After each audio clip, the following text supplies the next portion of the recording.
Badminton ಕ್ರೀಡಾ ಕ್ಷೇತ್ರಗೂ ಸಮಾಜಗೂ ಮಲ್ಲ ಕೊಡುಗೆ ಕೊರ್ನ ತೊಕ್ಕೋಡು ಕಾಪಿಕಾರ್ದ ಇಸಿ ಶೆಫರ್ಡ್ ಒಂದೇ ಕಾಲದ ಅಸೌಕೆಡು ಬುಧವಾರ ಮರಣ ಪಡೆದಿರು.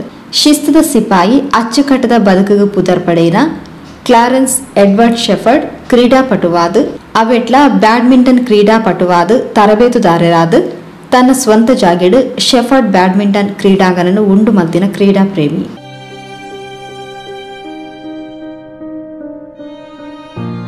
ಶೆಫರ್ಡ್ ಬ್ಯಾಡ್ಮಿಂಟನ್ ಕ್ರೀಡಾಂಗಣಡು ಅವ್ವೇತೋ ಬ್ಯಾಡ್ಮಿಂಟನ್ ಕೂಟಲೇನು ಶೆಫರ್ಡ್ ಕಪ್ಲೇನು ಆಯೋಜನೆ ಮಲ್ತಿನ ಶೆಫರ್ಡ್ನ ಅಕಾಲಿಕ ನಿಧನ ಬ್ಯಾಡ್ಮಿಂಟನ್ ಕ್ರೀಡಾ ಕ್ಷೇತ್ರಗೂ ಮಲ್ಲ ನಷ್ಟ ಅರನ ದಿವ್ಯಾತ್ಮಗೂ ಭಗವಂತೆ ಚಿರಶಾಂತಿ ಸದ್ಗತಿನ ಕೊರಡು ಪಂಡದು ಕೋಟಿಕಾರ್ ಬ್ಯಾಡ್ಮಿಂಟನ್ ಸಂಸ್ಥೆದ ಸದಸ್ಯರು ಶ್ರದ್ಧಾಂಜಲಿ ಸಂತಾಪನ್ ಸೂಚಿಸಿದರು.